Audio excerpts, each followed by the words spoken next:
In the contextual taskbar, you have this button called Select Subject. You're going to go ahead and click that. Now we're going to go to Select and Mask. In the Properties panel here, you'll see what's called a View Mode, and you can open the View Mode and look through a variety of ways to view your mask. Remember, with layer masking, black hides and white reveals. Part of the reason I like the black and white view is that I can see exactly what's being hidden and what's being revealed.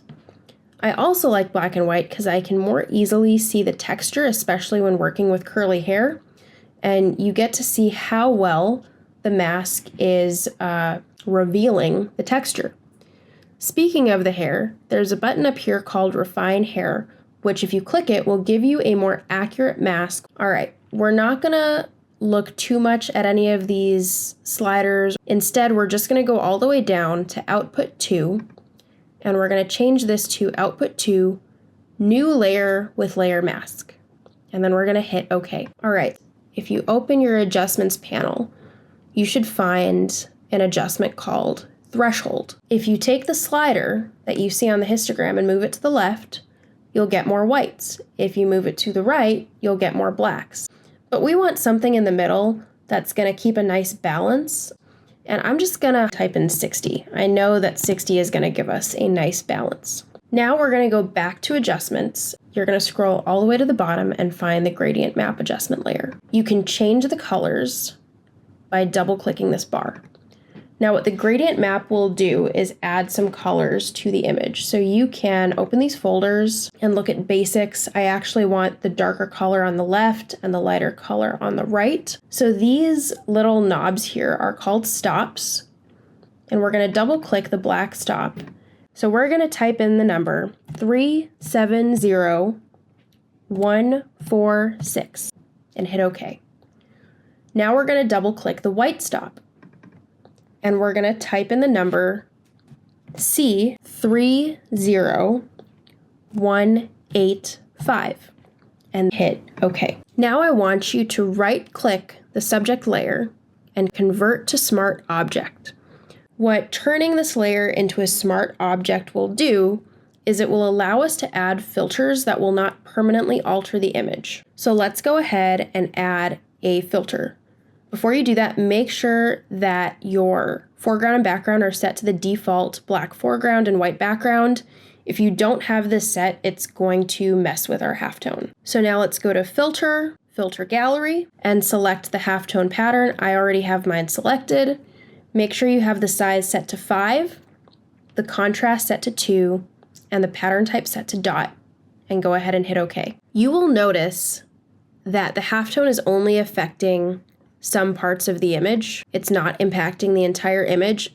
That's because of our threshold.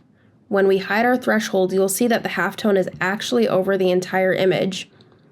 But when we turn the threshold on, it's only impacting the contours, which is really nice and exactly what we want. All right, now we're gonna add some text that is gonna go behind our image. And it doesn't matter what you type. I am just gonna write, I see you. And I'm just gonna find a font that's in my recents. I really like a Brill Fat Face italicized. I want it to take up the whole artboard, so let's bump it up to 425 and see how big that gets. All right, 441. If I move my text layer above my gradient map, my text is actually black. But once it's moved below the gradient map, it's getting impacted by the colors. So I need you to remember that because that's gonna come up in a little bit here.